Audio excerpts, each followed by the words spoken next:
Hello everyone, welcome back to another Star Stable video. Hey you, don't forget to like and subscribe for more Star Stable videos. I cannot count on my hands the amount of times that I've been asked, how do you make your user interface so small? Well, today I'm going to answer that, as well as talking about the Star Stable graphics section, because that's where it all lies. I'm also going to have a section in this video where I talk about how you can make your game run smoother. So if you're on like a bit of a laggy laptop, maybe you don't know some of these tips and tricks to make your game run just a little bit smoother. Because in my own experiences, even on super bad laptops that I've had, as long as they weren't literally ancient, they actually ran Star Stable okay. Obviously, you're not going to get expensive laptop, good gaming quality, but definitely being able to find ways to make playing Star Stable just a little bit funner and easier with no lag. But let's get into it. This video is split up into 3 sections. The first section is where I talk about the graphics and what they really do in the game. The second section is going to be how to run your Star Stable better for laggy computers. And then the third section is showing you my settings on my computer versus my laptop as well, so you can get a good gauge of that as well, how 2 different systems work with Star Stable.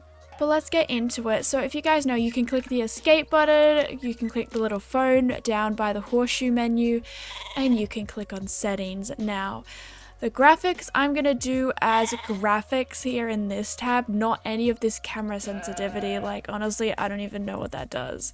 So graphics, here we go. So first things first, I'm going to talk about this graphics quality bar.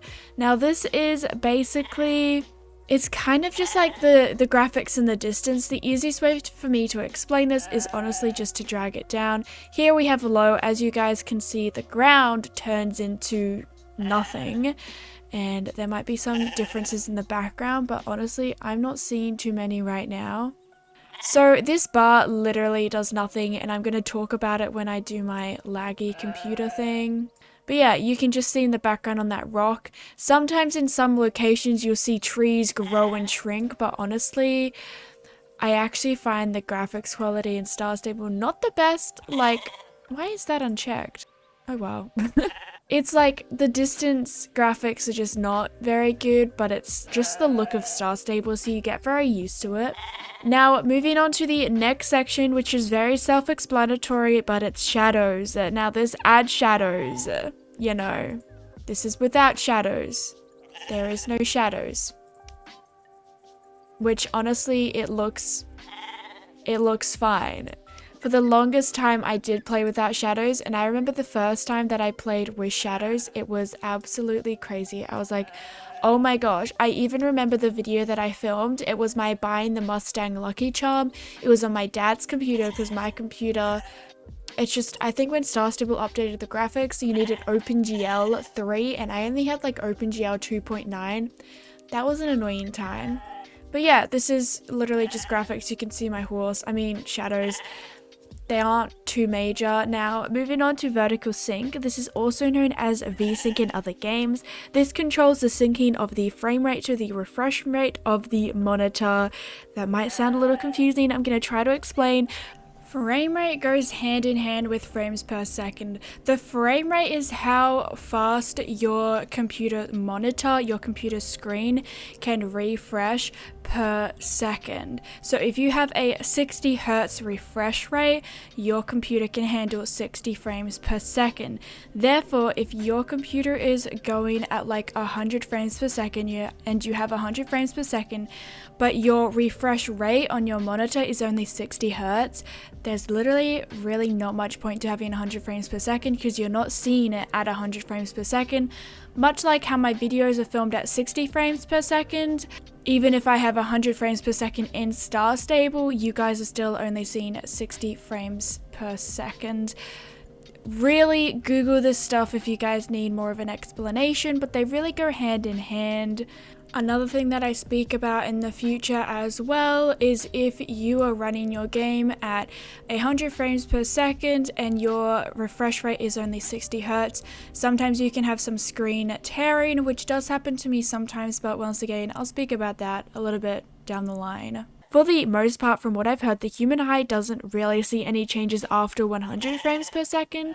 So you see my FPS max is 168 frames per second, and like, there's really no point. 60 FPS is honestly really the sweet spot, and then you're just like being cool once you get over 60 frames per second. For some reason my FPS isn't actually that high right now, but I can usually get up to like 100. I don't know why it's not that high. Oh, it's probably because I have a bunch of other programs and I've got my editing software open, which is not good, but it's fine. It still looks fine. So because I film my videos at 60 frames per second as well, which is the sweet spot for YouTube gaming or something, I don't know, but my actual frame rate is usually higher. I don't know why it's 60 FPS right now, but therefore, even if I had 90 frames per second right now, because my video is recorded at 60 frames per second, you wouldn't see a difference. So if you're someone making a video and your FPS is set at 60 frames per second, then for your filming software, then if your game is at 60 frames per second, then that's fine. It doesn't have to go above. Now, vertical sync, basically, let's read what Star Stable has to say of it. Instead of trying to achieve a higher frames per second than your monitor can handle, enabling this option will cap your FPS rate at 60. So your refresh rate is how many frames per second your monitor can actually handle. So my monitor is pretty good, and I'm going to talk more about my own monitor in this last section of this video, but if I click vertical sync, it's going to always cap my FPS to 60. So it's not going to go above 60 anymore. But if I uncheck it, it should go above. Yeah, you can see it going to 62. I don't know why it's so low right now. Once again, like, I don't know what's going on, but like, it still looks fine, so it's whatever. So I leave that unchecked for most of the time, but honestly it doesn't really matter because I film my videos at 60 frames per second anyways. Moving on to anti-aliasing. I don't know if I said that right, but oh my gosh, we used to have a setting called bloom in Star Stable, but they've removed it. Anyway, so I wrote that entire paragraph for nothing. Anti-aliasing is the smoothing of jagged edges in digital images by averaging the color of pixels at a boundary. I struggle a lot with this setting so much in Red Dead Redemption 2. I just can't get it right. But apparently Red Dead Redemption 2 anti-aliasing is not that great. It is commonly said that if your visuals look great and you have a high resolution display, then you don't need to turn on anti-aliasing options. Anti-aliasing is for people who experience slightly jagged edges and want to smooth out the edges of their graphics. But this is also so different for every game depending on what type of anti-aliasing software they're using. So for me, I've got a pretty good refresh rate. Let me see, if I zoom in editing, you can see the fence over there. It looks really clear. If I turn on anti-aliasing, it kind of softens out a little bit. That's probably because it is removing the jagged edges of a lot of stuff.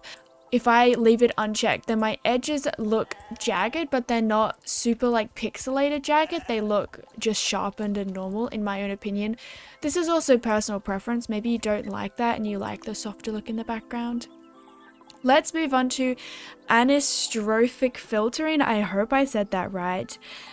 Now, in 3D computer graphics, anisotropic filtering is a method of enhancing the image quality of textures on the surface of computer graphics that are at oblique viewing angles with respect to the camera where the projection of the texture appears to be non-orthogonal. Let me explain this in English now. It basically improves the quality of the textures which are at oblique angles or angles which aren't parallel or right angles, slanting, things like that. To explain this even more, if you have a building which meets the ground, let's go to a building here in Starshine Ranch. Let's go to a building. Okay. Let's look at this building right here.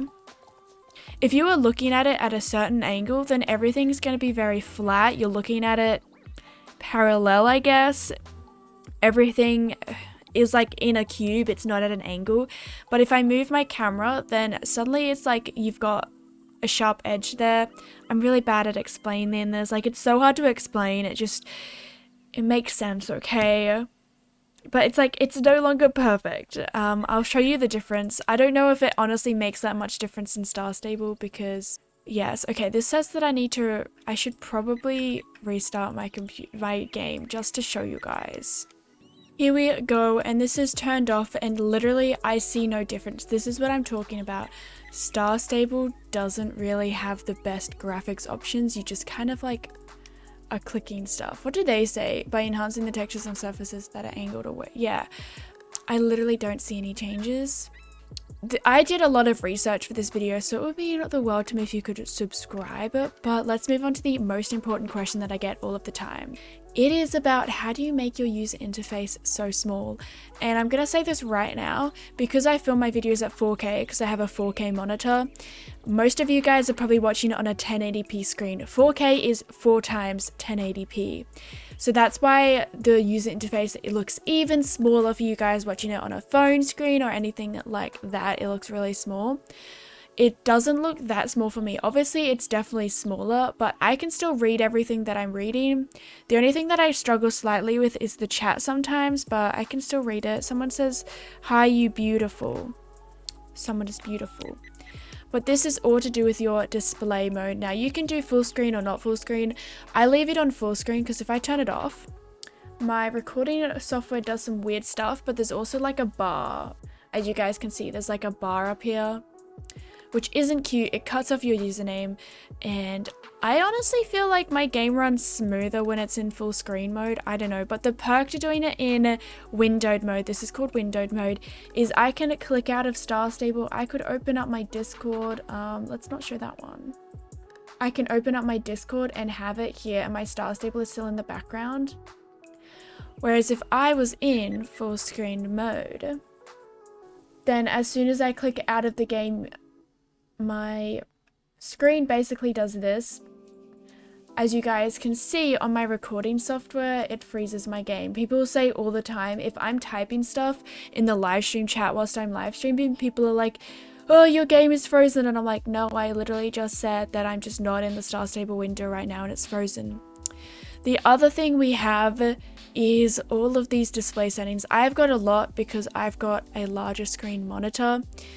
But if I turn this down to what most of you guys will be playing at, which is 1080p, 1920 by 1080, I'm about to ruin my game. My recording, I mean. Here we have, so it's doing something weird. Please don't mind it, but you can see my user interface has gone massive. Why is there 2 now? Why is there 2 Star Stables? Honestly, just don't mind it. But did I choose? That's why I clicked the wrong thing. Look, now we're Gucci. Don't mind me, I'm struggling, okay? But you can see at 1080p, my game screen is normal to what people would say. But I'm going to talk more about this doing 1080p on my own monitor in the last section of this video. But yeah, everything is massive again. If I go right down to the last one, it's not quite the right graphics thing. And as you guys can see, everything is massive. And I used to play Star Stable on a computer like this. It was really bad because I couldn't open stuff without, like, I couldn't fit my entire inventory on my screen. Here it does, so I think Star Stable has fixed that problem. But yeah, the map was also really annoying. Like, some of it I just couldn't see, but Star Stable looks to have fixed that problem, honestly, which is great. Let's turn this back to 4K. See, as you guys can see, you're looking at a quarter of the screen right now because I turned it down for 1080p. I have broken my computer by doing this, so you guys had better subscribe now. How can you make your Star Stable less laggy? Now, I would suggest turning down your display. My game actually ran a lot smoother. Like, I'm getting smooth frame rates right now, right? But my game was super smooth. Like, my mouse sensitivity was so high when I was on a lower refresh rate, and that's because your game might be able to handle some of the lower display modes. But sometimes on my old computers, my display mode was completely blank, and that's because my display didn't have the ability to size it down. So try turning down the display. In my opinion, this isn't the greatest. The lower you turn it, the less quality you have, but the less lag is probably worth it. For me, turning down from 4K to 1080p, everything is so blurry, and I don't know if you guys could see it in the recording, but it was so blurry. You have to ask yourself, is pretty graphics worth it, or is this smooth game worth it? In Star Stable, you just have to make that decision, and a lot of the time on my old computers, I had to turn the graphics down and I had to sacrifice the pretty graphics just because it was so much easier and so much funner to play when my game wasn't going at 5 frames per second, you know? So the next tip I have is to turn the graphics quality all the way down. As you guys can see, it doesn't really do anything until you get to the last bar. If your computer's really bad, you once again have to ask yourself, is having pretty graphics worth it, or should I just play with a smooth game? Otherwise, I'd suggest probably just putting it on the first bar of low, because it looks the exact same as high, in my opinion, from where I'm standing right now. So I used to play all the time on this one notch low bar, and it definitely helped me a little bit, but not a lot, because honestly, Star Stable graphics changes don't make much of a difference. They're pretty bad in my opinion. Next things, shadow, turn it off. Turn it off. It doesn't make that much of a difference, you just need to turn it off. Vertical sync, I'd probably recommend turning that one on if you're on a laggy computer. As you guys can see, it's capping at 60. If I turn it off, it was jumping up to 70 before. There we go. Oh my gosh, 80. That's better. That's better. Anti-aliasing, turn it off. Turn it off. Turn everything off. As I said, turn everything off. It literally does not make that much of a difference. I don't know if it will make a difference to your FPS, because since I've upgraded my computer, they've seemed to change around the graphics and how they work a little bit. So I don't know if they're going to make too much of a difference now, but always try. Like, you just got to give it a try. The next thing that I feel like a lot of people don't try is to make sure your computer is completely updated. Like, all of the sections on your computer are upgraded, graphics drivers, things like that. This might sound really complicated, and you could make it more complicated, but your computer should really be applying updates automatically. But if you really don't know, it is really best to ask someone who is older, a caregiver, maybe your parents. But this is just because every computer is different and I can't explain everything for everyone's computers. So just make sure all of the graphics drivers on your computer are updated as well. Now, the last thing I wanted to talk about is lag can also be internet lag. This is a little bit hard for me to explain because I'm really not good at explaining stuff.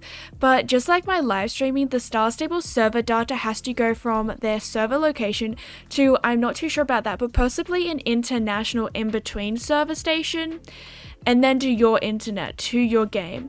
This can cause lag because your internet can't refresh everything and download everything fast enough, which can cause lag, and that used to be a bit of my problem as well. I had a lot worse internet being from Australia as well. We just don't have the best internet system in Australia, but my computer, number one, was not good, and my internet was also not good, so that just included lag on lag. It was not good.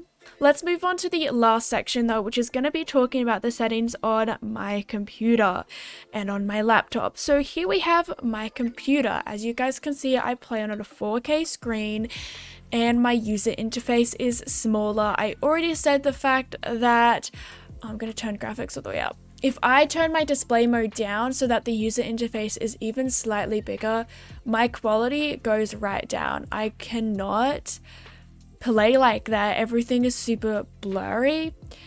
I think that's all I really wanted to say was that's my computer. Let's jump onto my laptop. Right, you guys, here we are on my laptop. Welcome. As you guys can already see, the user interface is bigger, and I don't know if I'm going to film this video and record it at 4K or 1080p. If I do it at 4K, then I'm going to have to scale this up and the quality might look worse. But if I go to settings, as you guys can see in my graphics, I cannot go above 1920 by 1080, which is as large as I can go. If I do turn it down though, then my user interface is going to get bigger, things like that. And I'm getting more frames per second on my laptop, probably because it is a smaller screen. Now, I do have to confess, I bought this laptop this year, I wasn't using this before on my YouTube channel. The one that I was using before has now gone to my little brother. But the reason I got a new laptop was because the other one was starting to die. I couldn't make it through a school day with it. And I'm a film student, so I also need a laptop which is good with Adobe Premiere Pro. And Adobe Premiere Pro and Adobe After Effects are very high intensity. So this laptop was not cheap. It has good specs in it. It's got 32 gigabytes of RAM. RAM is super important for Star Stable. I would definitely recommend if you've only got 4 gigabytes of RAM, Star Stable will run, but you need to make sure you close all of your other applications and things like that. So the more RAM, the better. But yeah, I've got everything set to high and things like that. Without shadows, with shadows, I don't know what else you guys want to see. But my main point was the fact that you cannot go above what your computer display is. So unfortunately, there is really no proper way to make your user interface smaller. The only thing you can do is buy a monitor which is 4K or anywhere above that, even 2K, things like that. The higher resolution your monitor is, the smaller your user interface, and that's to do with Star Stable's coding. I think it's really hard for me to explain. You guys probably wouldn't understand it anyway, so I'm not even going to try to explain. Yeah, the reason my user interface can go smaller is because I just have more resolution options, because my screen has more resolution options. But yeah, any coloring difference that you see, by the way, will just be because of my OBS recorder. My computer is an AMD CPU, whereas my laptop is an NVIDIA CPU, a Intel CPU I should say, and an NVIDIA graphics card, whereas my larger computer is an AMD graphics card, so it's a Radeon. That's why there will be any different coloring, is purely because my OBS settings have to be slightly different because of those two different things, and I haven't played around enough on my laptop with OBS to really change it. But yeah, that's the end of this video. I hope you guys did enjoy. If you did, then make sure to give it a thumbs up and also subscribe, because those are free ways of supporting me and the effort that went into this video. But yeah, let me know any other questions you have in the comments below, and I will respond to them because I respond to all my comments. But I hope you guys are having an awesome day, or have had an awesome day, and I will see you guys in my next video. Thank you all so much for watching. Bye!